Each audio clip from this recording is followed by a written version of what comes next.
Good afternoon. My name is Ron Martinez, District Chief with Washington Fire Department, and I'm here to answer some concerns to the media while we wait for our PIO to arrive. My name is Ron Martinez again, and we're here to serve the community of the Washington Fire Department. We do this through fire safety education, as well as fire safety prevention, emergency medical services, and community risk reduction.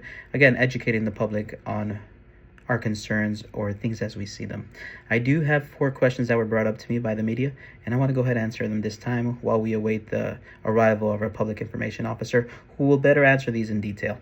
First, I have a question on NFPA 1710 and the recommendation I have for 4 firefighters on a suppression unit, and we currently at the Washington Fire Department have 2. The reason this would be a great avenue, of course, would be we can deliver better service, optimal service, not only to the community, but to our firefighters. We're going to have safer communities and safer work environments. It can also assist with having ISO ratings for our fire departments and having more personnel on scene at a faster time. While we do understand that NFPA 1710 is not only just a recommendation, it does affect our nation as abroad. So when we think of NFPA 1710, some things that work in, let's say, California do not work in New York and do not work in South Florida. I'm just pointing out the extremes. All communities are different. I'm going to speak for South Florida as a previous department member. In Palm Beach County Fire Rescue, 82% of our calls were EMS-related emergency medical services. In South Florida, we had 3-person engines, 3-person rescues, 4-person aerials. The reason this worked for us is because a majority of our calls were emergency medical related. So we felt that having more firefighters on an ambulance or a rescue truck will suffice our community's needs, as well as still maintaining the ISO 1 rating of having the most amount of firefighters on scene as fast as we can. Now you ask, why is Washington Fire Department not successful at achieving this? Well, it's our grants. We have to make sure we get our grants through. Currently, we have been very unsuccessful with this, and what we plan on doing is getting with neighboring departments that have been successful, finding out what they did, finding out what we could do different, and finding out how we can be effective in this area. We feel that as a Washington Fire Department, we definitely feel the needs for this grant. I just feel that we may be better suited at finding better grant writers who can help us identify the areas where we can exploit the interest of the federal government. Another great part of this funding would be just overall will decrease the workload on our firefighters, causing longer careers, longer longevity, and less chance for risk. Again, funding is very important. The grant will not only not cause a fiscal burden on the department, but as well as the community.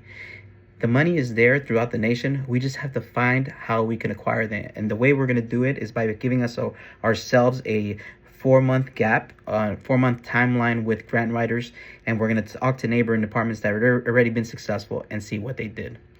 Again, this is not a required state statute. It's not required unless it becomes state statute. It's just a recommendation.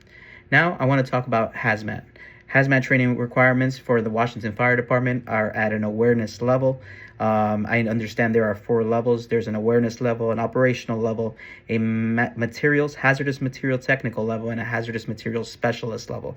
Currently in our department, we're at the awareness level. Here we have to be able to recognize the product, identify what it is. We do this by using our emergency response guidebook. These guidebooks are able to answer a lot of our questions. We recognize, identify the product, and then we try to isolate it, whether we move things around it, whether we keep it within a self-contained area, and we protect it. The most important part of our awareness level is knowing how to use this book, knowing how to recognize, identify the product, pulling up to the appropriate ERG number, and making the proper notifications, whether it be the Environmental Protecting Agency, whether it be a regional hazmat team neighboring, or somebody within our mutual aid agreement or automatic aid agreements that can help us out. Again, here in Washington Fire Department, we're currently at the awareness level. We're pushing to operational level where we'll be able to divert some products, as well as recognize them and wear the full appropriate PPE, SCBA, self-contained breathing apparatuses, to protect our firefighters from any contaminants within the immediately dangerous to life and health atmosphere. Hazardous material and hazardous tech levels come later with more schooling, more hours, hundreds of hours of training, and continuous training. This is something we're going to outreach to neighboring departments and see how we can, if our department's not big enough, how we can get some of our members part of other teams and go ahead and coexist and work as a team, whether it be a tactical response team or whether it just be a hazardous material team. We also do got to abide by occupational safe and healthy administration regulations for hazmat response, and we always got to take that into consideration. In question number 3, we did notice there was a train development on the hill between Washington River and the main road leading to the nursing home. In the situation, in this scenario, the nursing home has been flooded in the past, so it does cause concern of it being flooded again. Why has this flooding issue not been corrected? And what are we going to do with the community? If there is some type of flooding, what are we going to do with these? Are we going to shelter in place? Are we going to move to an area of safe refuge? Are we going to do emergency evacuation? Again, pre-incident planning is essential in these situations. And I hope myself, neighboring departments, neighboring head officials have spoken this problem through. With the river being only 4 blocks west of the nursing home, we need to have a proactive approach, identifying the product. In this situation, it's a chemical spill of sodium hydroxide. Sodium hydroxide is toxic to inhalation, ingestion, and skin contact. How do I know this information? I refer to my ERG guidebook, went to guide 154, which would give me the parameters. It also tells me how to isolate the product, as I mentioned, at our awareness level, and how to isolate it and how to notify the appropriate facilities.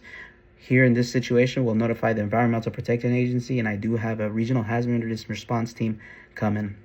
At the operational level, they'll be able to dike, dam, and divert this product.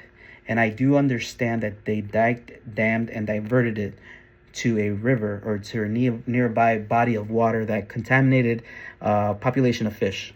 I do understand this is a great area of concern, and why did our firefighters do that? They function in a risk-benefit analysis within a split second. They have to decide whether the product's a life problem, a safety problem, and we follow our core values: life safety, incident stabilization, property conservation, and evidence preservation. We'll always follow those guides. Life safety is the utmost concern, so our firefighters are life safety for those of the citizens, the human beings, and the community we serve. That was their initial thinking. That's why they went ahead and diked and dammed and diverted it. They did this as a risk-benefit analysis, making sure this product didn't get to the nursing home. While we sit back and think that it is going to cause damage to the canal, to the river, to the body of water, that's a secondary problem that we will alleviate with the EPA, Environmental Protection Agency, and we'll find out how we can fix that problem. But as of right now, our firefighters did a risk-benefit analysis. They got into their full PPE, and wearing SCB, a self-contained breathing apparatus, they put themselves in harm's way within the elements to alleviate the problem. Later on, we'll go over some training and how we can better alleviate this problem in the future from never happening again. But our firefighters acted in a moment of judgment, and I fully stand by them. Now, my final question is, are current state officials having problems of communication? I do understand that there might be some communication flaws within our organization and the community, and myself, as well as with the public information officer, we're going to work to make that better. How will we do this? We'll do this by myself attending political events and giving concerns, explanations, and presentations to the community. We can also contact the community by social media, whether it be Facebook, Twitter, or Instagram. This is a hot topic, obviously, right now, and all our community basically is on these socials, and that's probably the best way we can get to the community. We also have reverse 911 systems that are slowly dying out because of residential home lines no longer existing. We can also put out bulletin boards, community outreach events, but our most important impact is the community, informing the community, and getting their buy-in. I'm going to let my public information officer that has now arrived on scene take over from here. I hope I was able to answer everybody's question as best as I could. Again, my name is Ron Martinez. I'm a district chief here with the Washington Fire Department. And again, we're providing excellence today and improving tomorrow. As always, thank you for listening. Goodbye.